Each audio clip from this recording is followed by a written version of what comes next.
so I can help you maybe. There he was, sitting on the side, against the wall, tears just running down his face, so overwhelmed by this moment, so scared, so mad at his mom for putting him in an environment that he did not want to be in, that he did not think he belonged to be in, that he did not feel the courage to be a part of. He was mad. I'm not a sports guy. I'm a club guy, Mom. Why did you bring me here? I'm nervous. I don't know how to do this. Have you ever had that feeling? Have you ever had that moment where you just didn't feel like you could show up?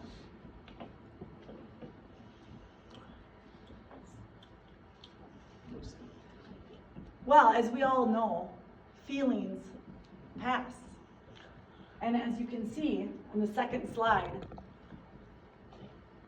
there's now a smile. Where there once was tears, there is now this beautiful smile. And he has been put in a place of confidence because he was given the chance to practice, to work through the emotion. This is joy. He went from so scared to so nervous to not feeling like he belonged there, to now holding the ball after he just made his first shot because he had the willingness to try. Have you ever felt that full spectrum of emotion? Going from a place of fear and scared, and all of a sudden overcoming that and seeing what was on the other side of that? I did. Here I am in my very own first basketball team picture. And sadly, I can't say that I necessarily went on the court like my son did. I took the other route that year, and I decided I'll just be a manager. I'll be around these great people, but I don't dare step on the court because I don't have what it takes to be on the court. Until I found this group of people, and here I am right here. And what I realized with WASC was that I didn't have to shrink and not try things. I could expand and I could be nervous and do it anyway. I could feel all the feels, and not all feelings had to be facts. I could acknowledge them, and then I could move through them to another feeling. And that's what mental health is. That's all that mental health is how we walk through this world and how we experience the events of our life, the feelings that we have and the feelings others have. Are we able to acknowledge them? Speaking of acknowledge, we all have those feelings though, right? Of being nervous or being sad or feeling anxious about something. And for me, whenever I did feel anxious, it was like having this tight coat on me that restricted me from feeling what I knew was possible or from being a part of what I knew was possible. For me, it didn't allow me to get on the court because it restricted me. So today, I'm going to take you on an adventure, and I'm going to show you how we can switch from feeling unstable and restricted, and what we can do to feel more grounded in who we are with each emotion that comes through us. And a place for me that I always am reminded of the fluctuation of emotion, the depth of emotion that we all have from a day-to-day basis is the Grand Canyon. Did you know that the common human experiences over 400 emotional experiences in a day? 400! And it's up to us to navigate all of those emotions. So won't you join me? Let's go ahead and have an adventure. The neat thing about the canyon, my favorite trip to do in the canyon, is I like to go from rim to river, back up to the top of the rim. And I do that in a day. And I feel this entire plethora of emotion. And the reason why I love showing and sharing this with you today is because we do too. Every day we hike down the depth of emotion within our own canyon. And we have to figure out, how do we get back up? How do we feel all the feels and move forward anyway? The canyon for me reminds me how around each bend, there's a possibility of a new emotion. We move through the feeling. We don't let the feeling move us to a space that we don't want to be. So as you can see, these are switchbacks, and this is your brain. So just like a switchback, you have this course that you can take. You have to go back and forth to either get down or go back up. And with your brain, you have this same adventure that you're taking in any given moment. You can be in your executive state, you can be on the top where you feel, yes, I made it to the top, or I'm at the top and now I'm looking out at all the possibility and I'm making really good decisions. Or you can move down to more of an emotional state where you start to begin, you're in the middle and you're like, oh man, I don't know, what did I sign up for here? I don't know if I can do this. This is gonna be quite the day. Or you can even get down to the very bottom where all you do is look up and you think, there's no way. There's no way I can do this. I'm in pure survival right now. I'm reacting only to the emotion. I have no logical thought happening for me. So today's journey is taking you from your head to your heart and back up with a transformed thought so that you know how to move through that emotion. Today I'm giving you 10 tools. I'll be giving you 5 since I already did the last 5 last week. And to make sure that you are able to walk through your canyon with courage, because you too can do hard things. So now go to number 5. Okay. Yeah. Stand by. Good job, Sue. Yeah, you're doing awesome. Thank you so much. All right, for Amy. So we've already established that we needed a map, we needed strong shoes to get through the canyon, things that won't let too much stress come in. But what happens when stress does happen? What happens when you're about to be at you're going down the canyon and you're realizing there's some pain there. I did all the right things. I nourished myself. I put water in my pack. I wore my good mindset, my lens. But now you're feeling the pain and you realize you aren't even fully to the bottom yet and you still have to go back up. What do we do when we have to go up and do hard things? Do we rely only on ourselves? Or do we have the courage and belief that we're worth it and we can ask for help? Who have you asked for help when you were going through hard things? Who were your people? For me, counselors. I had an amazing school counselor in school. I had this camp that I got to be a part of. I had friends. The sturdier the pole, the better your experience is going to be. So I want you to raise on your hand, think to yourself, how many support systems do you have right now? Do you have one main person that you go to for everything? Do you have 2 people that you know you can think of right away? 3, maybe 4, maybe a whole hand. But the question is, you have to make sure you have the poles because you're not going to be able to do it on your own.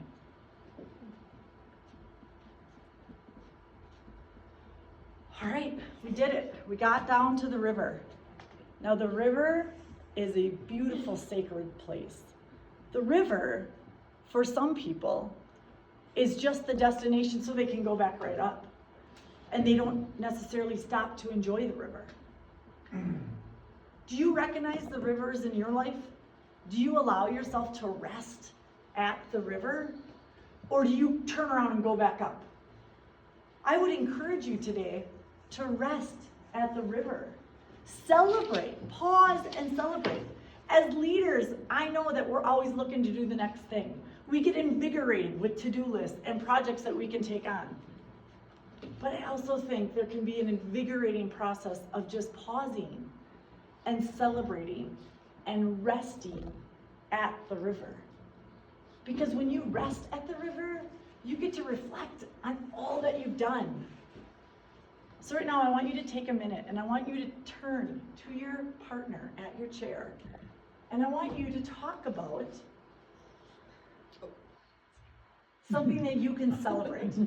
So take a minute and pause and celebrate something you've just accomplished and take it all in.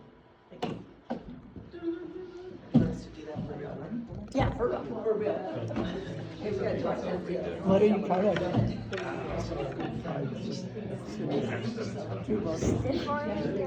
Yeah, what did that feel like? My mobility challenge. Was it like, oh my gosh, she's coming right at me, and then what? She actually drove us. The surgery was a long journey. And then what happened? Vaccines, I did all the shit she doesn't do, and it's driving me absolutely nuts. What's that? Your ticket at touchdown. Feels accomplished. So do you feel like you could have been scared in that moment, and instead, what'd you do? It was a journey. You weren't. Like, bring it on.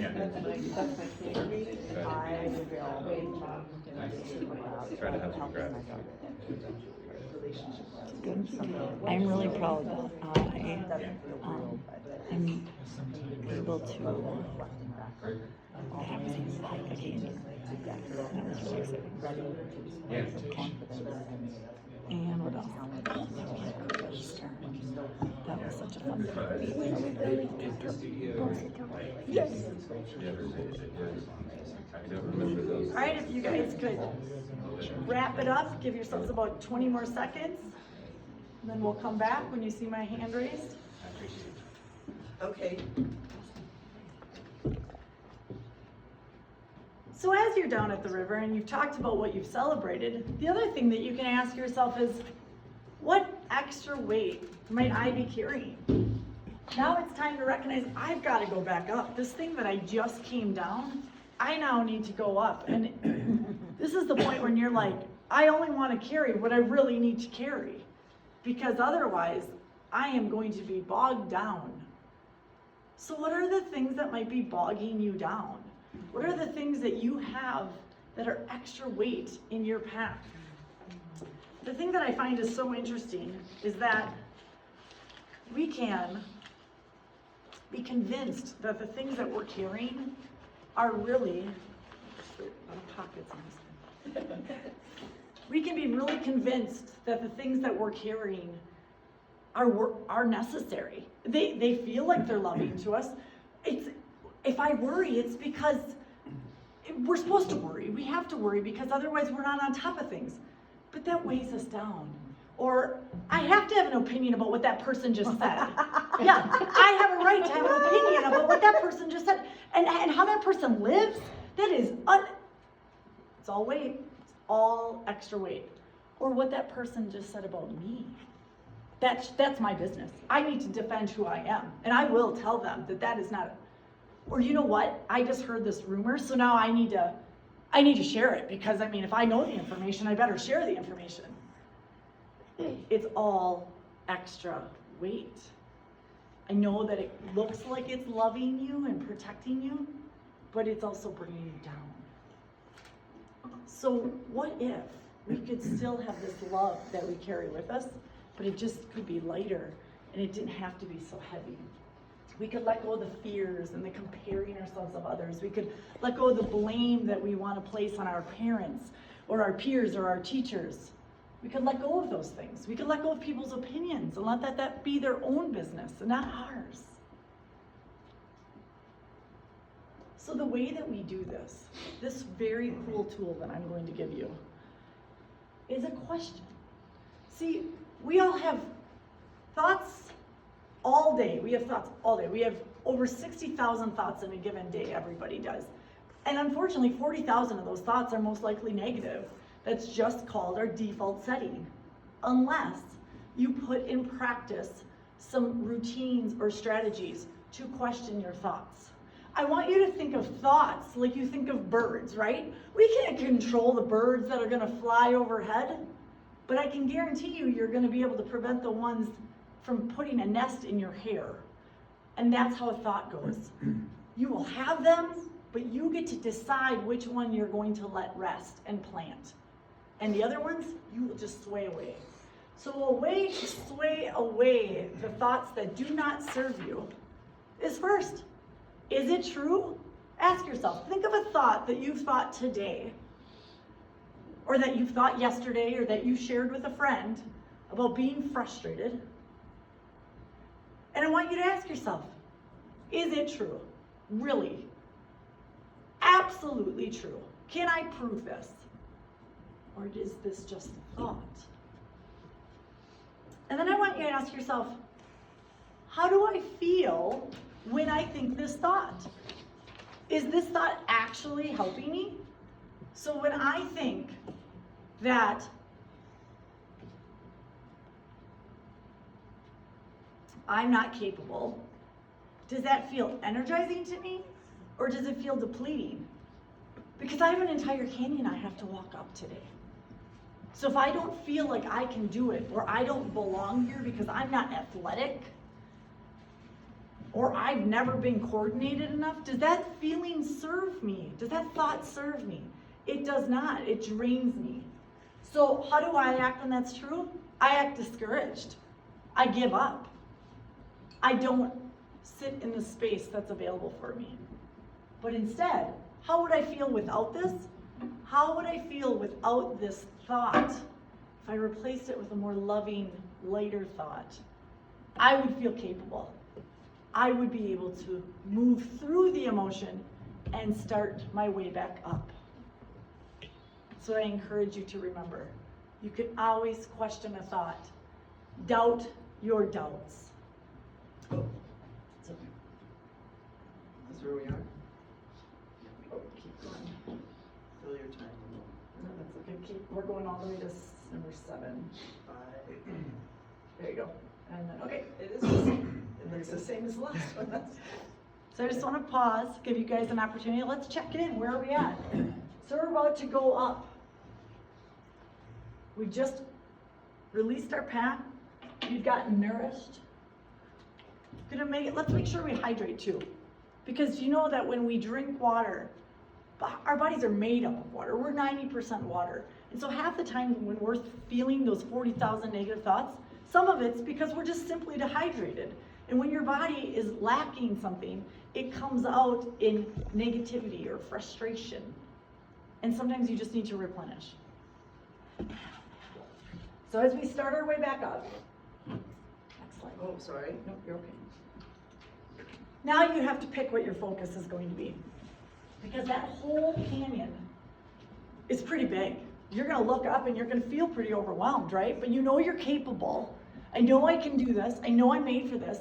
I don't have to be athletic, I can be active. I know that all I need to do is take one step at a time. But in order to do that, I've got to pick what I'm going to focus on. Am I going to look at this entire canyon and go, oh gosh? Am I going to look at this entire project and say, I don't even know where to start? No, I'm going to pick one thing to put my focus on, and I'm going to go toward that. I've got my support network, got my stick, got my hat, I've been hydrated, and I'm going to take one step at a time, and I'm going to follow my path. And I'm going to trust that each step is going to bring me closer to where I know I need to be and want to be and get to be. So now what I want you to do is I want you to think of your focus word. What is something that you want to be focusing on that is important to you, that guides you to where you're going? I want you to think of that word, and I want you to write it in the sky. Just write it right in front of you. So for me, my word is energy. Energy is what's going to get me to the top. So for me, how do I continue to have good energy? What's your word? Write your word in front of you.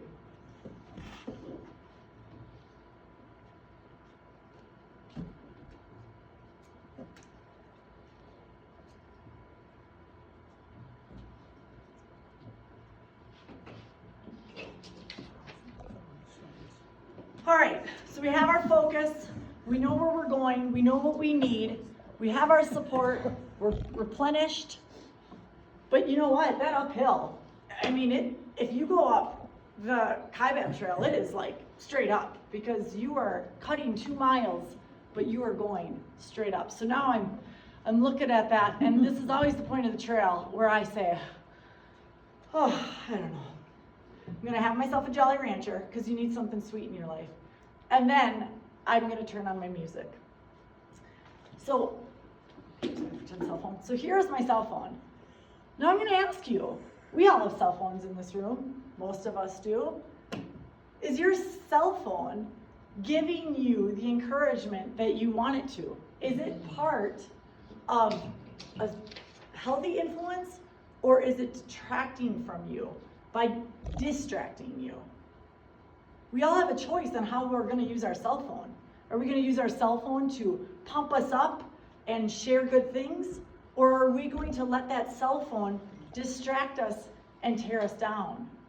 You have that choice by what you choose to listen to on that cell phone, where you choose to visit on your cell phone, what conversations you choose to be a part of on your cell phone.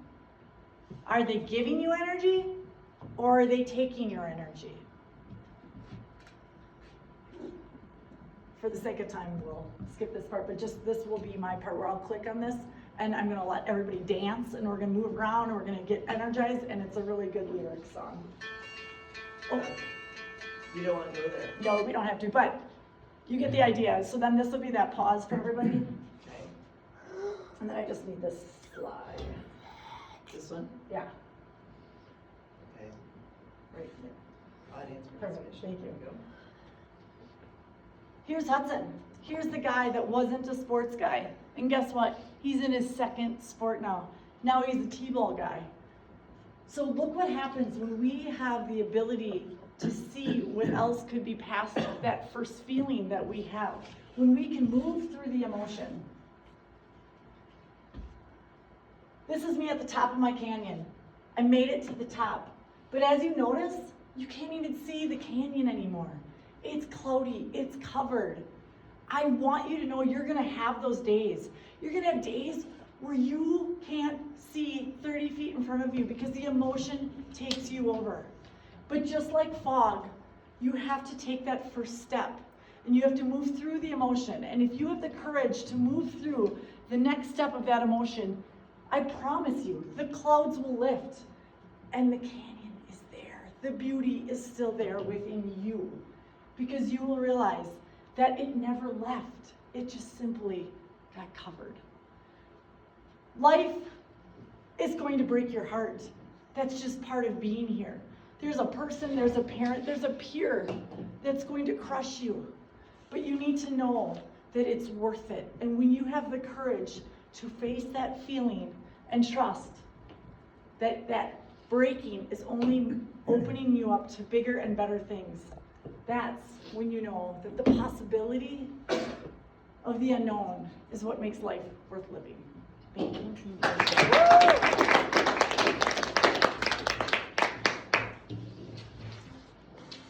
Nice job. Nice We're job, getting there, people. We're you. getting Huh? Nice job, you. Yeah, thank you. You get what you pay for. I'm just gonna say that. I think I'll have a clicker when it's actually time. Or maybe I have think somebody